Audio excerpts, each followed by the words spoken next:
Avez-vous jamais contemplé les mystères de l'âme masculine, où un homme entouré d'une multitude d'images féminines dans le royaume des rencontres se trouve figé dans une hésitation profonde, incapable de choisir parmi ces ombres projetées dans les abysses de la psyché? Selon la psychologie analytique, ce phénomène émerge de l'ombre collective où l'excès d'archétypes féminins surcharge l'inconscient, menant à une paralysie de l'analyse, un gel de la libido qui empêche l'intégration de l'anima.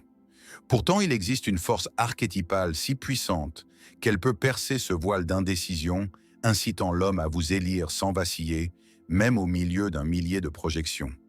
Ce n'est point une question de forme extérieure ou de masques sociaux, mais d'éveiller quelque chose de primordial dans son inconscient, un appel de l'âme que la plupart des femmes ignorent, car il réside dans les profondeurs inexplorées de la psyché collective. Aujourd'hui, nous plongerons dans cette vérité archétypale qui peut transmuter la manière dont les hommes perçoivent votre essence intérieure. Et si ce discours résonne au cœur de votre quête d'individuation, si vous sentez que vous dévoilez un fragment essentiel de votre propre ombre, je vous invite à aimer cette vidéo et à veuillez cliquer sur le bouton « S'abonner au canal ». Ces explorations demandent une immersion profonde dans les symboles de l'inconscient et chaque geste de soutien illumine le chemin de l'individuation collective, me permettant de continuer à vous offrir ces révélations qui peuvent alchimiquement transformer votre voyage intérieur. Un élément du mystère. Pourquoi l'indisponibilité émotionnelle devient-elle irrésistible?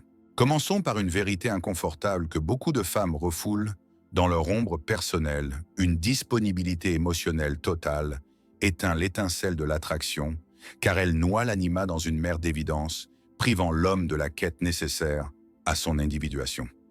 Je ne parle pas de jeux manipulatoires issus de l'ego, mais d'un processus subtil et archétypal qui opère au niveau des profondeurs psychiques. Lorsqu'une femme se rend entièrement disponible, répondant à chaque appel de l'inconscient, comme un écho immédiat annulant ses propres quêtes pour fusionner avec lui, un phénomène étrange survient dans la psyché masculine, la libido. Cette énergie vitale qui anime l'âme cesse de circuler librement. C'est comme si l'inconscient déclarait « L'anima est capturé, plus besoin de la poursuite alchimique ». Mais voici ce qui fascine quand une femme préserve un voile de mystère, cultivant sa propre individuation avec des projets intérieurs et des symboles personnels quand elle n'est pas toujours accessible, comme une ombre projetée. La psyché masculine perçoit cela comme un mandala incomplet, un défi qui active le système archétypal de récompense d'une manière que la disponibilité totale ne saurait égaler. Pensez à cela comme au symbole de la rareté dans l'inconscient collectif. Les joyaux alchimiques sont précieux précisément parce qu'ils ne jonchent pas les chemins ordinaires. Si les routes étaient pavées de pierres philosophales, elles perdraient leur pouvoir transmutateur. Il en va de même pour votre énergie psychique et votre temps intérieur. Cela ne signifie pas devenir une figure froide ou calculatrice issue de l'ombre non intégrée, mais comprendre que votre valeur archétypale ne diminue pas quand vous ne prouvez constamment à autrui votre dévotion. Au contraire, l'opposé se produit. Lorsque vous possédez une vie intérieure riche et complète avec des quêtes qui transcendent la simple projection anima animus, vous irradiez une énergie symbolique différente. Les hommes sentent instinctivement cette différence percevant quand une femme porte des archétypes multiples, une existence plénière quand elle n'a pas besoin de lui pour combler son soi. Paradoxalement, cela les attire à intégrer votre mandala, à devenir partie de cette énergie plutôt que centre d'un vide psychique. La clé réside dans la compréhension que le mystère n'est pas un masque artificiel, mais une vie authentiquement riche en symboles et en croissance intérieure, où naturellement vous ne pouvez être disponible en permanence pour une seule projection. Vous avez des mythes à explorer, des archétypes, à intégrer des relations symboliques, à cultiver des quêtes intérieures, à accomplir des visions du soi, à poursuivre. Quand un homme réalise que vous êtes une femme portant une profondeur réelle, avec des passions archétypales genuines, une vie qui ne tourne pas entièrement autour de sa projection, anima quelque chose, s'éveille dans sa psyché primitive, son inconscient reptilien. Cette couche ancestrale gérant la survie et la reproduction symbolique enregistre que vous êtes avec lui par choix alchimique, non par nécessité désespérée. Cette distinction transmute toute la dynamique. Au lieu de se sentir oppressé par votre besoin refoulé, Il est attiré par votre élection consciente. Au lieu de vous prendre pour acquis, il valorise les instants partagés, sachant que vous pourriez poursuivre 1000 autres symboles intérieurs avec votre temps. De le pouvoir de votre propre histoire, se convertir en la protagoniste de votre vie. Il y a quelque chose de dévastateurement attractif dans une femme qui porte sa propre mythologie intérieure. Je ne parle pas d'un passé dramatique ou d'expériences extrêmes, mais d'être authentiquement la protagoniste de votre narrative archétypale plutôt qu'une ombre secondaire attendant qu'un autre donne sens à votre existence. La plupart des femmes commettent l'erreur de transformer l'homme qui les attire en le héros central de leur mythe, réorganisant leurs symboles intérieurs autour de lui, modifiant leur quête selon sa disponibilité, altérant même leurs archétypes, pour s'ajuster à ce qu'elles croient être son anima projeté. Sans s'en rendre compte, elles deviennent un satellite orbitant son ego, au lieu d'être le soleil de leur propre mandala solaire. Mais quand un homme rencontre une femme qui est clairement la protagoniste de sa propre vie archétypale, quelque chose d'extraordinaire advient dans sa perception. Soudain, il n'essaie pas de conquérir une admiratrice de plus, mais de se gagner une place dans l'existence riche et plénière d'une âme en individuation. La différence est abyssale. Imaginez la distinction entre ces deux dialogues symboliques. Dans le premier, elle dit « Je suis libre à tout moment où tu désires nous unir.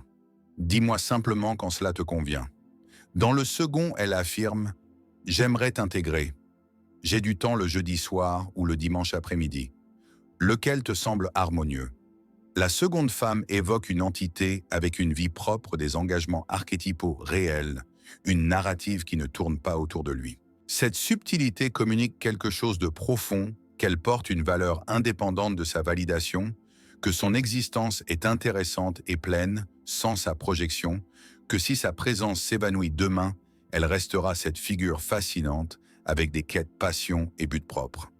Les hommes possèdent une capacité presque surnaturelle à détecter quand une femme porte des archétypes réels versus quand elle est désespérée pour que cela fonctionne avec lui spécifiquement. Cette détection n'est pas consciente mais viscérale. Ils sentent la différence dans votre énergie symbolique, dans votre discours, dans votre posture corporelle, même dans la manière dont vous communiquez. Quand vous êtes authentiquement la protagoniste de votre histoire, vous parlez de vos quêtes avec une émotion réelle. Vous partagez des symboles intéressants de votre journée qui n'ont rien à voir avec lui. Vous avez des visions formées sur des thèmes qui touchent votre soi. Vous avez des buts qui existaient avant sa rencontre et perdureront indépendamment de l'harmonie entre vos psychés. Cette authenticité est magnétique car rare. Dans un monde empli d'âmes cherchant validation externe, trouver quelqu'un qui s'auto-valide est comme découvrir un oasis dans le désert archétypal. C'est rafraîchissant, attractif, irrésistible. Mais voici l'essentiel, vous ne pouvez feindre d'être la protagoniste de votre propre histoire. Vous ne pouvez simuler une vie plénière si toute votre énergie psychique est investie dans sa conquête.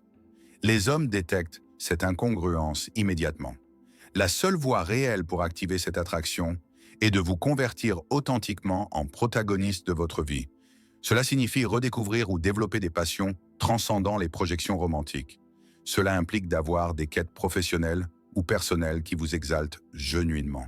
Cela veut dire cultiver des liens symboliques profonds, explorer de nouveaux archétypes, travailler à votre croissance intérieure. Quand un homme voit que vous portez une mythologie fascinante propre, que vous êtes un personnage principal intéressant, et non une ombre cherchant sa place dans la narrative d'autrui, il ne veut pas seulement vous approcher, il aspire à se gagner un rôle dans cette vie qui offre tant. Et l'ironie belle est que quand vous devenez authentiquement protagoniste de votre vie, avec cette plénitude réelle, il cesse d'être si crucial pour votre complétude. Paradoxalement, cette moindre dépendance psychique le pousse à vous valoriser plus, à vous poursuivre plus, à vous choisir plus consciemment, car au fond, tous désirent être avec quelqu'un qui nous élit depuis l'abondance archétypale, non depuis la pénurie. Quelqu'un qui est avec nous parce que nous ajoutons valeur à sa vie, déjà plénière, non parce qu'il nous faut pour combler un vide intérieur.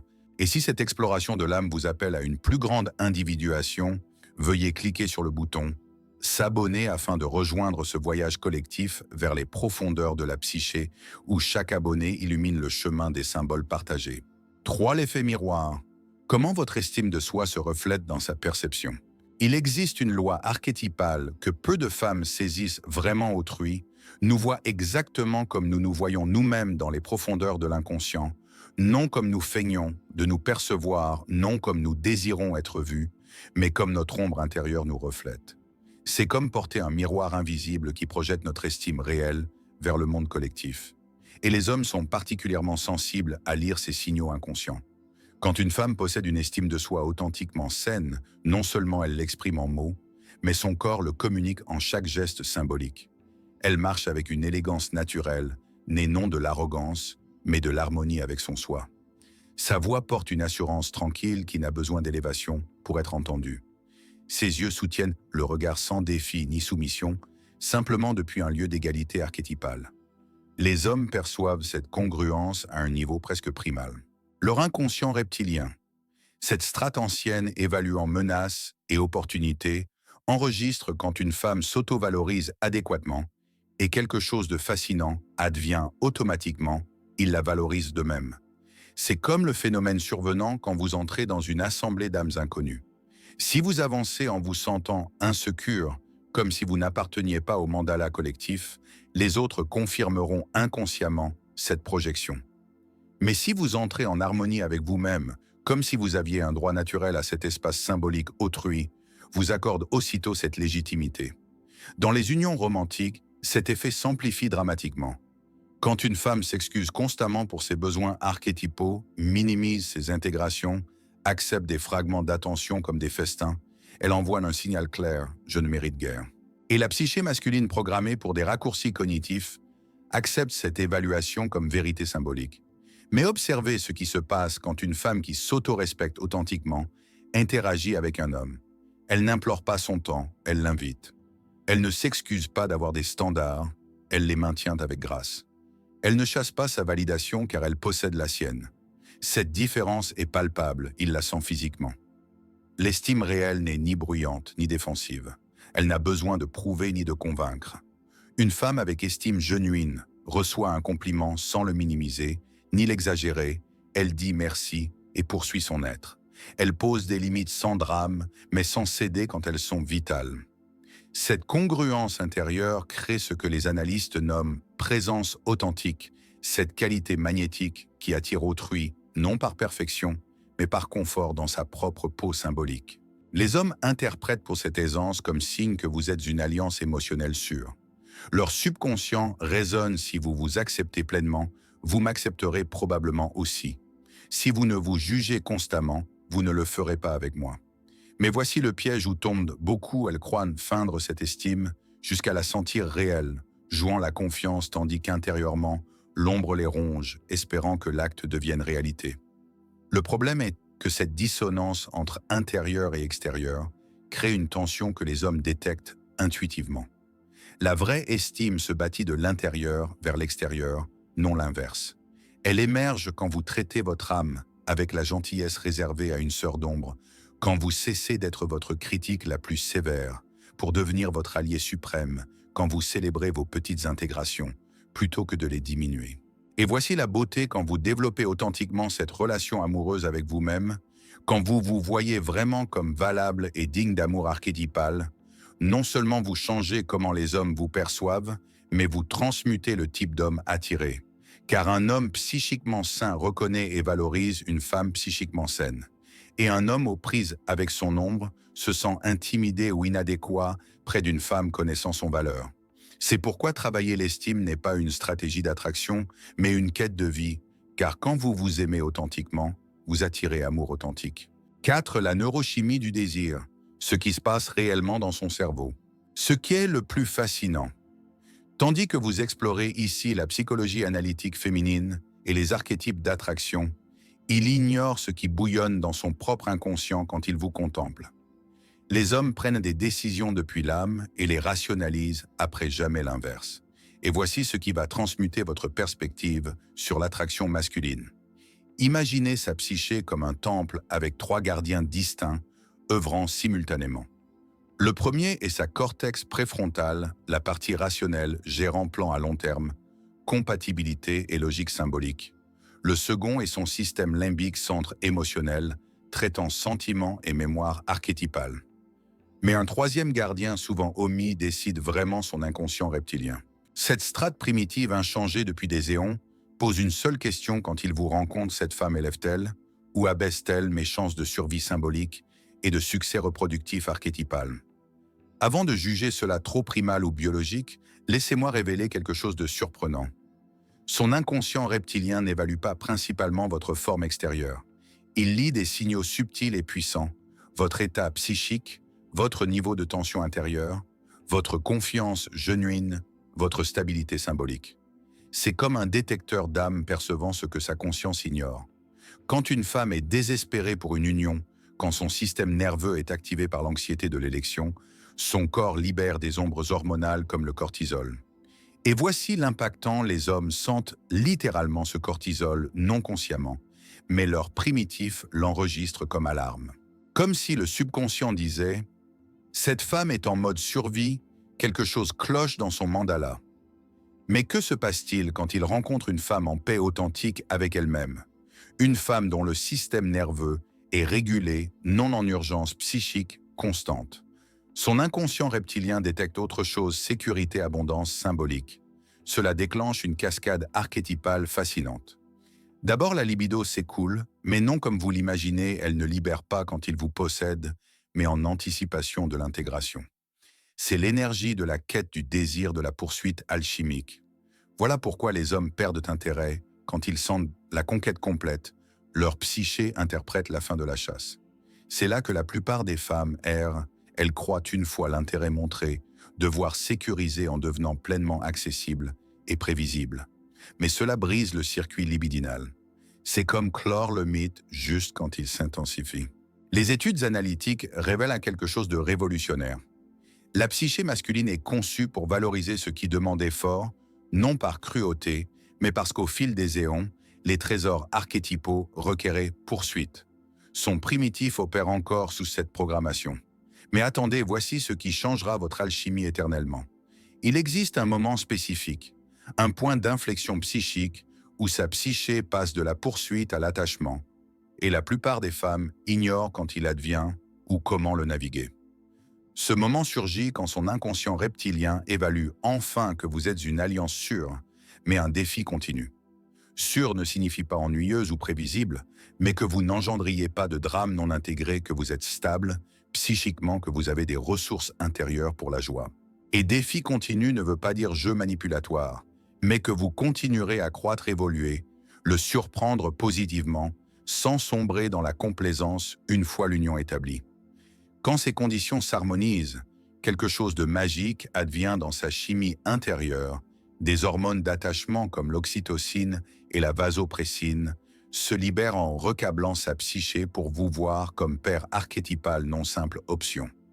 Mais voici le secret que peu découvrent: vous ne pouvez forcer ce processus ni manipuler sa chimie directement. Vous créez seulement les conditions optimales en étant authentiquement cette femme sûre et défiante. Et cela requiert un développement personnel, transcendant les masques superficiels. La vraie question n'est pas comment le faire vous choisir, mais êtes-vous prête à devenir la femme qui active naturellement ces circuits archétypaux d'attraction et d'attachement? Car une fois fait, non seulement il vous élira, mais vous aurez le pouvoir de choisir si lui mérite votre mandala extraordinaire. 5. La paradoxe du choix. Pourquoi être choisi versus poursuivre change tout? Voici la vérité qui révolutionnera votre compréhension des unions, et que la plupart des femmes apprennent trop tard si jamais il y a un abîme entre être poursuivi et poursuivre, entre être élu et élire désespérément. Cette différence ne réside pas en qui initie ou envoie le premier signe, mais dans l'énergie archétypale depuis laquelle vous opérez. Et cette énergie est si tangible qu'il la sent même à travers un message symbolique. Imaginez deux femmes identiques en surface, avec même éducation, humour, intelligence archétypale. Toutes deux rencontrent le même homme dans un rassemblement symbolique. La première quitte en pensant « J'espère qu'il me contacte, qu'il m'a apprécié. Que puis-je faire pour assurer une nouvelle rencontre ?» La seconde part en songeant « Ce fut un échange intéressant. Voyons ce qui émerge. » Ces deux femmes vivront des expériences totalement différentes avec cet homme tout réduisant à cette divergence énergétique initiale. La première opère depuis la pénurie, la peur de perdre une projection. La seconde depuis l'abondance, La curiosité genuine. La femme qui poursuit communique inconsciemment quelque chose de profond. Tu es plus valable que moi. Tu as ce que je dois pour me compléter. Tu détiens le pouvoir sur mon valeur. Cette communication non verbale est si forte qu'elle traverse les distances. Mais la femme permettant la poursuite, opérant depuis sa complétude, communique autrement. Je suis une âme complète qui pourrait ajouter valeur à ta vie, comme tu pourrais à la mienne. Explorons la compatibilité. Vous sentez la différence. L'une mendie, une chance, l'autre évalue une possibilité. Maintenant, voici ce que beaucoup mal interprètent. Permettre la poursuite n'est pas passivité ou jeu calculé. C'est avoir une vie si riche, intéressante, plénière, que naturellement vous n'êtes pas disponible constamment pour tout homme montrant intérêt. C'est la différence entre une femme annulant ses quêtes chaque fois qu'il invite de peur de manquer et une disant « J'aimerais mais j'ai des engagements ce week-end. Que dirais-tu du prochain ?» Sans anxiété, sans drame, simplement comme fait naturel d'une vie propre. Les hommes sont programmés archétypalement pour poursuivre non par cruauté de chasseurs, mais car la poursuite active leur système de récompense psychique. Quand un homme sent devoir gagner votre temps, attention intérêt, sa psyché interprète cela comme signe de votre valeur. Et voici l'ironie belle. Plus vous êtes à l'aise avec la possibilité qu'il ne vous élise pas, plus probable qu'il le fasse. Moins vous avez besoin que cela fonctionne avec lui spécifiquement plus attractive, vous devenez. Cela car sans désespoir pour l'issue, vous êtes authentiquement vous. Non en jouant, non en tentant d'être ce qu'il veut, mais en étant genuine, et l'authenticité est magnétique. La femme élue possède une qualité presque infalsifiable. Elle croit authentiquement mériter l'élection. Non arrogamment, mais tranquillement, naturellement, comme évidence cosmique que quelqu'un voudrait s'unir à elle. Cette croyance naît non de vanité, mais d'années de travail intérieur de développement, de bâtir une relation amoureuse avec soi. Elle sait au plus profond qu'elle est un don pour la personne juste. Et quand un homme rencontre cette énergie, sa perception change soudain. Il ne tente pas d'impressionner une admiratrice, mais de prouver qu'il mérite une place dans la vie d'une âme extraordinaire. La paradoxe finale est celle-ci: quand vous cessez de needing l'élection et commencez à élire consciemment, non seulement vous transmutez la dynamique avec les hommes, mais votre vie entière. Car une femme connaissant son valeur attire non seulement meilleures unions romantiques, mais opportunités amitié, expériences supérieures. Au final, la vraie magie n'est pas en faisant qu'il vous élise, mais en devenant une femme si consciente de son propre trésor qu'elle permet seulement aux âmes méritantes de rester dans sa vie. La prochaine fois que vous sentez l'urgence de poursuivre, de prouver votre valeur, de convaincre quelqu'un de votre dignité d'amour, rappelez ceci. Une femme connaissant son valeur and pursuing attire, ne supplie pas, invite, ne se cache pas, rayonne. Votre seul labeur est de devenir la version la plus authentique et plénière de vous-même et laisser la personne juste reconnaître le trésor archétypal que vous êtes. Si ce message résonne dans votre cœur, partagez-le dans les commentaires. Je ne poursuis pas, je confie en mon valeur et permet d'être élu depuis la reconnaissance, non la carence. Et pour approfondir cette quête d'individuation collective, veuillez cliquer sur le bouton « S'abonner » rejoignant ainsi les âmes explorant les mystères de l'inconscient.